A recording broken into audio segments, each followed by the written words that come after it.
Hello जय हिंद साथियों, स्वागत है आप सभी का सत्या एक्सीलेंट यूट्यूब चैनल पे। आज की डेट में पढ़ने वाले इलेक्ट्रीशियन के मोस्ट इम्पोर्टेंट क्वेश्चन है और जितने भी आईटीआई के ट्रेड है जिसमें सिंबल से क्वेश्चन पूछे जाते हैं उन सभी क्वेश्चनों को मैंने यहाँ पर कवर किया है। तो आप सभी लोग वीडियो को पूरा देखिएगा। जैसे कि आप स्क्रीन पे यहाँ पर देख सकते हैं, यहाँ पर एक सिंबल दिखाया जा रहा है। ये कौन सा सिंबल है और ये किस चीज़ से बना होता है, ये सारी जानकारी आपको देने वाले हैं और साथ ही साथ इसका उपयोग भी बताने वाला है, इसका उपयोग कहाँ पर किया जाता है। स्क्रीन पर यहाँ पर जो चित्र आपको दिखाया जा रहा है ये एक सिंबल का चित्र है और ये सिंबल का नाम क्या है सबसे पहले ये जान लीजिए। इसको बोला जाता है लाइट डिपेंडेंट रजिस्टर और इसका जो निर्माण होता है वो सिलिकॉन से किया जाता है। और यदि इसकी विशेषता की बात करें तो इसकी जो विशेषता ये है कि प्रकाश किरणों का जो आपतन है उस आपतन से इसका जो रेजिस्टेंस है उसका मान क्या करता है, घटाया जाता है। मतलब कि इसका मान से घट जाता है और इससे प्रवाहित जो धारा होती है उसका जो मान होता है वो बढ़ जाता है।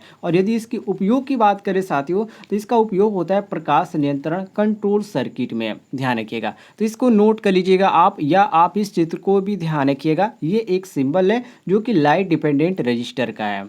अगला यहाँ पर क्वेश्चन देखिए, यहाँ पर क्वेश्चन यहाँ पर दो, जिसमें यहाँ पर एक फिगर दिखाया जा रहा है और ये आपका एन चैनल का फिगर है। किसका है साथियों, ये आपका एन चैनल में मोसफेट का है। ध्यान रखिएगा। और इसकी यदि बात करें साथियों ये किस चीज़ से बना होता है तो ध्यान रखिएगा। सबसे पहले तो इसका पूरा नाम जान लीजिए क्योंकि इसका सभी लोग पूरा नाम नहीं जानते होंगे। एन चैनल का देखिए इसका पूरा नाम होता है साथियों metallic oxide field effect transistor. क्या होता है, दोबारा मैं यहाँ पर रिपीट कर देता हूँ, metallic oxide field effect transistor है।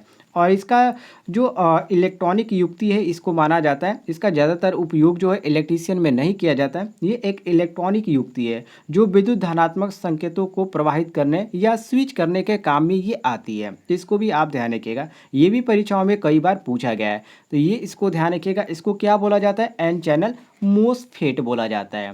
अगला यहाँ पर देखिए, अगला सिंबल मैंने यहाँ पर कवर किया है जो कि तीसरे नंबर पे है। इस सिंबलों को तो बहुत सारे छात्र देखोगे क्योंकि मैंने पिछली वीडियो में ही आपको बताया था। इसको बोला जाता है साथियों यहाँ पर नियॉन लैंप। क्या बोला जाता है, नियॉन लैंप। और नियॉन लैंप का आप सभी को मालूम होगा, नियॉन लैंप का जो होता है एक छोटे आकार का गैस डिस्चार्ज लैंप होता है और ये एक सिंबल है। और इसका आप जब लैंप देखेंगे तो एक छोटा सा आकार का एक गैस डिस्चार्ज लैंप होता है जिसमें क्या होता है, जिसमें आपका अन्य गैसें भरी होती है और ये कम दाब पर होता है। और इसका जो कलर होता है यदि बात करें तो लैंप में नारंगी रंग का प्रकाश से बनता है। तो यहाँ पर इसका सिंबल देख लीजिए, इसका सिंबल कुछ इस प्रकार का होता है, नियॉन दीप का।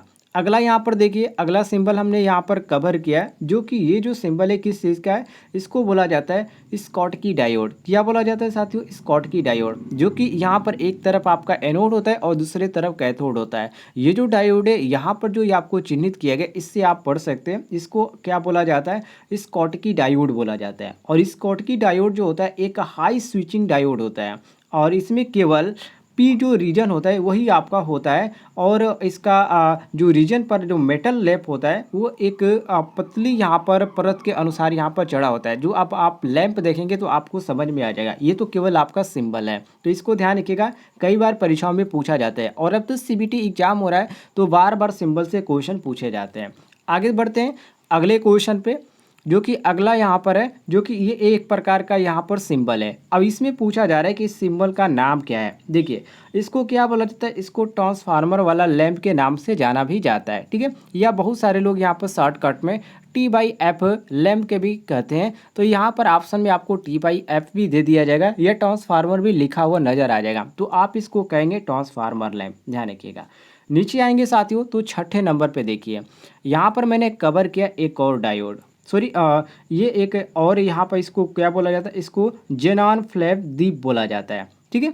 अब इसको देख लीजिए ध्यान से, ये किसका प्रतीक है, दोबारा मैं रिपीट कर देता हूँ, इसको बोला जाता है जेनॉन फ्लैश दीप। और प्रकाश के जेनॉन जो फ्लैश दीप होते हैं उसके जो चिन्ह होते हैं ये इस चीज़ को दर्शाता है। और इसका आप लैंप देखेंगे तो आप आश्चर्य हो जाएंगे क्योंकि ये काफ़ी छोटा होता है, ठीक है, ये काफ़ी छोटा होता है। लेकिन ये परीक्षाओं में क्वेश्चन जो है कई बार रिपीट हुए, इसलिए मैंने इस सिंबल को कवर किया है।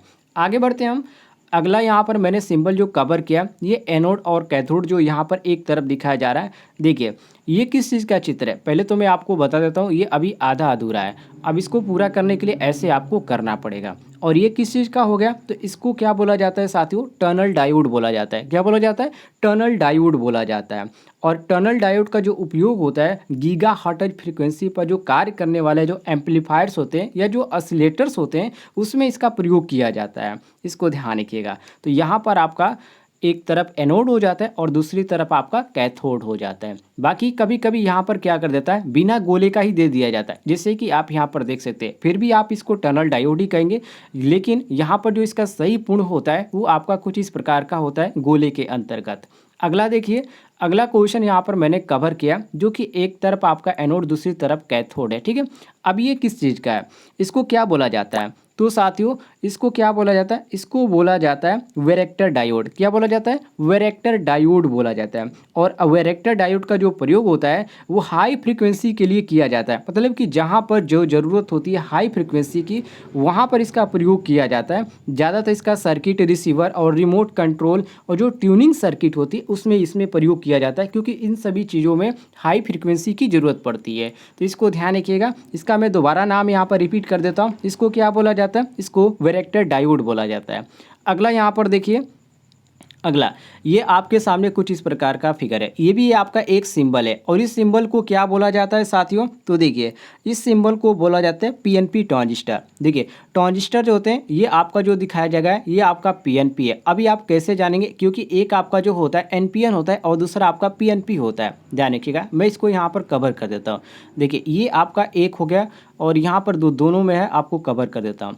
एक आपका जो बनता है कुछ इस प्रकार का बनता है, ठीक है। यहाँ से आपका ऐसे आता है और यहाँ से ऐसे, और ये आपका ऐसे चला जाता है और ये आपका, तो ये जो आपका दिखाया जा रहा है ये अंदर की तरह है, तो ये आपका पीएनपी है, मतलब कि प्रवेश कर रहा है, तो ये आपका पीएनपी हो गया। और यहाँ पर एक देख लीजिए, ये आपका हो गया, ये कुछ इस प्रकार का, जो कि इसमें आप यदि बाहर की तरह निकाल देते हैं, ठीक है, इस तरह आप निकाल देते हैं या इधर से आप निकाल देते हैं, तो ये आपका क्या हो जाएगा? एनपीएन हो जाएगा। क्या हो जाएगा? एनपीएन। और ये जो आपका पीएनपी है, पीएनपी है, और एक आपका एनपीएन होता है। ये दोनों आपका जो सिंबल है परीक्षाओं में बार बार पूछा जाता है। जब सेमेस्टर वाइज चल रहा था एग्जाम, तो उसमें भी पूछा गया था, और इस समय सीबीटी जो एग्जाम चल रहा है उसमें भी पूछा जा रहा है। तो जो भी छात्र एग्जाम देने जा रहे हैं, आप इनको जरूर ध्यान दे के जाइए, क्योंकि ये आपका इम्पोर्टेंट है। और इसके अंतर्गत कुछ ऐसे भी डायोड आते हैं जिसका पूछा जाता है, एक्सऑर डायोड हो गया या एंड गेट हो गया, बहुत सारे गेट भी होते हैं जो पूछे जाते हैं, जो कि नेक्स्ट वीडियो में मैंने आपको कवर कर दूंगा, या मैंने एक पूरी वीडियो बना रखी है जो चैनल पे अपलोड है, तो वहाँ से भी आप देख सकते हैं। और कोई भी आपको सवाल जवाब करना है तो आप कमेंट में कर सकते हैं, आपको जानकारी मिल जाएगी।